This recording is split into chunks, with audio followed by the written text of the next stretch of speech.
بسم اللہ الرحمن الرحیم۔ السلام علیکم ورحمۃ اللہ وبرکاتہ۔ رمضان المبارک کا مہینہ شروع ہونے والا ہے، تو رمضان کے روزے اللہ نے فرض قرار دیے ایمان والوں پر، اور رات کو تراویح پڑھنے کو نبی پاک صلی اللہ علیہ وسلم نے سنت قرار دیا۔ حدیث پاک کے اندر آتا ہے، نبی پاک صلی اللہ علیہ وسلم نے فرمایا، جو آدمی رمضان کے روزے رکھے اور رات کو قیام کرے ایمانا واحتسابا، ایمان کی حالت میں اور ثواب کی امید سے، تو غفر لہ ما تقدم من ذنبہ، اس کے پچھلے تمام گناہوں کو معاف کر دیا جائے گا۔ دوسری روایت کے اندر آتا ہے، نبی پاک صلی اللہ علیہ وسلم نے فرمایا کہ اللہ رب العالمین نے تمہارے اوپر رمضان کے روزے فرض کیے، اور میں نے تمہارے لیے رات کے قیام کو سنت قرار دیا، یعنی تراویح پڑھنے کو سنت قرار دیا۔ بس جو آدمی ان کا اہتمام کرے گا، یعنی رمضان کے روزے رکھے گا اور رات کو تراویح پڑھے گا، وہ اپنے گناہوں سے ایسے نکل جائے گا جیسے وہ بچہ جو ماں کے پیٹ سے پیدا ہو، یعنی پیدا ہونے والا بچہ جیسے گناہوں سے معصوم ہوتا ہے، ایسے ہی ان دو کاموں کا اہتمام کرنے کی وجہ سے بندہ گناہوں سے پاک ہو جائے گا۔ کتنی بڑی فضیلت کی چیز ہے۔ تو تراویح پڑھنا یہ ایک مستقل نبی پاک صلی اللہ علیہ وسلم کی سنت ہے۔ ابن عباس رضی اللہ تعالی عنہما فرماتے ہیں کہ رسول پاک صلی اللہ علیہ وسلم 20 رکعت تراویح پڑھتے تھے اور 3 رکعت وتر پڑھتے تھے، اور اس کے علاوہ بھی کئی احادیث کے اندر آتا ہے کہ نبی پاک صلی اللہ علیہ وسلم 20 رکعت تراویح پڑھتے تھے۔ اب نبی پاک صلی اللہ علیہ وسلم نے پورا مہینہ باجماعت تراویح نہیں پڑھی۔ 3 دن صحابہ اکرام کو آپ صلی اللہ علیہ وسلم نے تراویح پڑھائی، اور وہ کتنی تراویح پڑھائی، صحیح احادیث کے اندر اس کا ذکر نہیں ہے۔ 3 دن آپ صلی اللہ علیہ وسلم نے تراویح پڑھائی، اور اس کے بعد آپ صلی اللہ علیہ وسلم تراویح کے لیے تشریف نہیں لائے۔ صحابہ اکرام اپنی اپنی پڑھتے تھے، مختلف جماعتوں کی شکل میں پڑھ لیا کرتے تھے۔ حضرت عمر رضی اللہ تعالی عنہ نے اپنے زمانہ خلافت میں دیکھا کہ مسجد کے اندر لوگ علیحدہ جماعتیں کرا کے، علیحدہ مختلف چھوٹی چھوٹی جماعتیں کرا کر تراویح پڑھ رہے ہیں۔ تو حضرت عمر رضی اللہ تعالی عنہ نے خواہش کا اظہار کیا کہ میرا دل چاہتا ہے کہ ایک امام کے پیچھے سب کو جمع کروں اور سارے اکٹھے تراویح پڑھ لیا کریں۔ تو حضرت عمر رضی اللہ تعالی عنہ نے اس امت کے سب سے بڑے قاری حضرت ابی بن کعب رضی اللہ تعالی عنہ کو حکم دیا کہ آپ تراویح کی نماز پڑھایا کرو، اور سارے صحابہ اکرام آپ کے پیچھے پڑھیں گے۔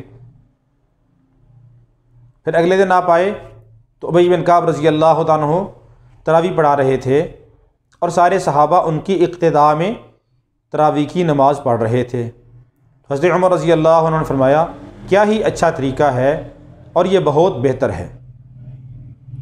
تو حضرت عمر فاروق رضی اللہ تعالی عنہ کے زمانہ خلافت سے لے کر آج تک تراویح باجماعت 20 رکعت چلی آ رہی ہے۔ حضرت عمر رضی اللہ عنہ کے زمانہ خلافت میں ہی سارے صحابہ کا اس بات کے اوپر اجماع ہو گیا۔ تو جب سارے صحابہ اکرام رضی اللہ تعالی عنہم اجمعین ایک کام کے اوپر اجماع کر لیں، فیصلہ کر لیں، تو وہ کام بھی امت کے لیے حجت ہوتا ہے۔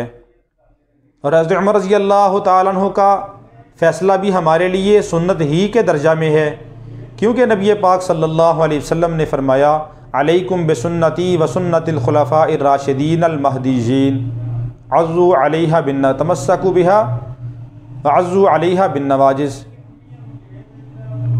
کہ تم میری سنت کو اور میرے خلفائے راشدین جو ہدایت یافتہ ہیں اور ہدایت کی رہنمائی کرنے والے ہیں ان کی سنت کو لازم پکڑو۔ تو جہاں نبی پاک صلی اللہ علیہ وسلم نے اپنی سنت کے التزام کا حکم دیا، وہیں پہ خلفائے راشدین کی سنت کو بھی لازم پکڑنے کا حکم دیا۔ تو ہمارے لیے حضرت عمر رضی اللہ عنہ کی سنت بھی قابل حجت ہے۔ اور پھر سارے صحابہ کسی گمراہی کے اوپر قطعی طور پہ جمع نہیں ہو سکتے تھے، نہ ہی جمع ہوئے۔ تو سارے صحابہ اکرام رضی اللہ تعالیٰ اجمعین کا حضرت عمر کے فیصلہ کو تسلیم کر لینا، یہ بھی اس بات کی دلیل ہے کہ یہ کام صحیح ہے جو حضرت عمر رضی اللہ عنہ نے سارے صحابہ کو ایک امام کے پیچھے جمع کیا۔ اور اس وقت سے لے کے آج تک تسلسل کے ساتھ صحابہ کے زمانے میں، تابعین کے زمانے میں، تبع تابعین کے زمانے میں احادیث، روایات بہت ساری موجود ہیں کہ جن سے اس بات کا ثبوت ملتا ہے کہ صحابہ نے، تابعین نے، تبع تابعین نے اس کے بعد 20 رکعت تراویح ہی پڑھی ہے۔ حضرت عمر رضی اللہ عنہ کے اس فیصلہ کے بعد کسی صحابی نے 20 سے کم یا زیادہ تراویح نہیں پڑھی، اور 3 رکعت وتر پڑھے ہیں۔ تو سارے صحابہ اکرام نے حضرت عمر رضی اللہ عنہ کے فیصلہ کو تسلیم کیا اور اس پر عمل کرتے رہے۔ حضرت عمر کے بعد حضرت عثمان رضی اللہ عنہ کا زمانہ خلافت آیا، حضرت علی رضی اللہ عنہ کا زمانہ خلافت آیا، اس کے اندر بھی اسی کے اوپر عمل درآمد ہوتا رہا، اور آج تک حرمین شریفین کے اندر بھی 20 رکعت تراویح ہی باجماعت پورا مہینہ پڑھی جاتی رہی۔ تو تراویح 20 رکعت تراویح ہے، 20 سے کم اور زیادہ نہیں ہے۔ تو معلوم ہوا کہ 20 رکعت تراویح سے جو آدمی کم پڑھے گا، جتنی کم پڑھے گا اتنی تراویح نہ پڑھنے کا گناہ ہوگا۔ اور تراویح جیسے مردوں کے لیے سنت مؤکدہ ہے، ایسے ہی عورتوں کے لیے بھی سنت مؤکدہ ہے۔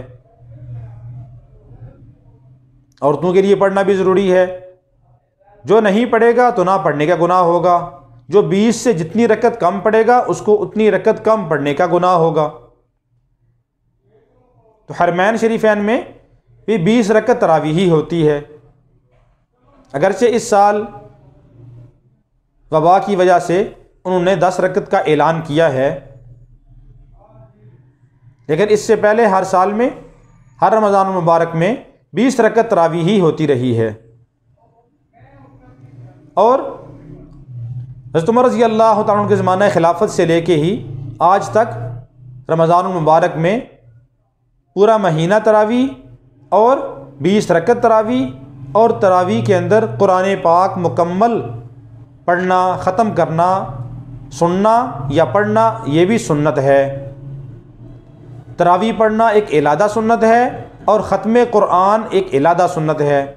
اگر کوئی آدمی ختم قرآن چند دنوں میں کر لے، 10 دن میں، 5 دن میں، 15 دن میں، 20 دن میں، تو اب اس کا مطلب یہ نہیں کہ اب اس کے ذمے سے تراویح بھی چھوٹ گئی، نہیں، بلکہ تراویح آخر رمضان تک پڑھنا ضروری ہے۔ ہاں، اگر کسی مجبوری کی وجہ سے ایک آدمی ختم قرآن کی ترتیب پہلے بنا لے کہ پورا قرآن زیادہ پارے پڑھ کے ختم کر لے تو کر سکتا ہے، بقیہ جتنے دن باقی ہوں گے ان کے اندر تراویح پڑھنی ہوگی، اس میں قرآن پڑھے یا سنے یا چھوٹی صورتیں پڑھ لے تو گنجائش ہے۔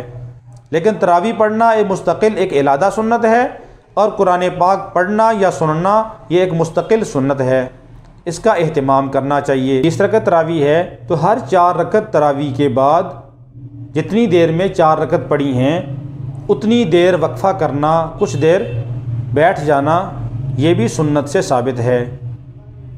اگر زیادہ بیٹھنا مشکل ہو تو وقفے کو کچھ کم بھی کیا جا سکتا ہے۔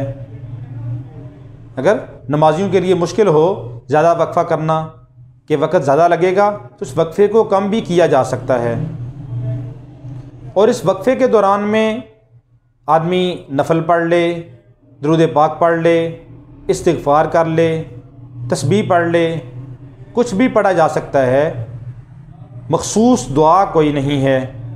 جیسا کہ آج کل ہمارے دیار میں لوگ بڑے بڑے پوسٹر بھی لگا دیتے ہیں دیواروں کے اوپر، ایک دعا کے سبحان ذی الملک والملکوت کے کہ یہ دعا پڑھنی چاہیے، تو یہ احادیث سے ثابت نہیں ہے۔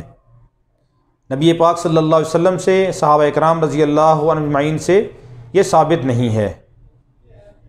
اس کے علاوہ کچھ بھی آپ پڑھ سکتے ہیں، اگر یہ دعا بھی پڑھ لیں تو اس کو سنت نہیں سمجھنا چاہیے۔ باقی اس کے علاوہ بھی کچھ جو آپ کا دل چاہے پڑھ سکتے ہیں، مخصوص ذکر کوئی نہیں ہے۔ نفل پڑھ لیں، آپ درود پاک پڑھ لیں، سورہ فاتحہ پڑھ لیں، تسبیح پڑھ لیں، تحمید، تحلیل، کچھ بھی پڑھا جا سکتا ہے۔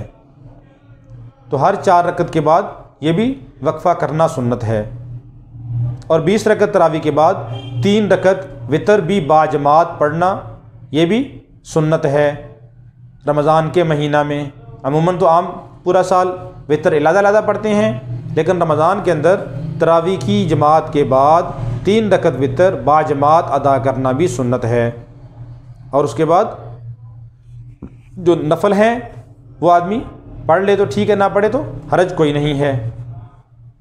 اور رمضان کے مہینہ میں تہجد کی بھی بڑی فضیلت ہے۔ جو تہجد کی رکعتیں آتی ہیں، بعض لوگ تہجد کی رکعتوں کو تراویح سمجھ بیٹھتے ہیں کہ غیر رمضان کے اندر جو تہجد ہوتے ہیں تو رمضان کے اندر وہ تراویح بن جاتی ہے، حالانکہ ایسی بات نہیں ہے۔ نبی پاک صلی اللہ علیہ وسلم تہجد کی نماز رمضان غیر رمضان دونوں میں پڑھا کرتے تھے۔ یہ نہیں ہے کہ جو رمضان کے اندر تہجد ہوتی تھی تو رمضان میں وہ تراویح بن جاتی تھی، ایسی بات نہیں ہے۔ تراویح پڑھ لیے اب تہجد کی چھٹی نہیں، بلکہ رمضان کے اندر تہجد پڑھنے کا زیادہ ثواب ہے۔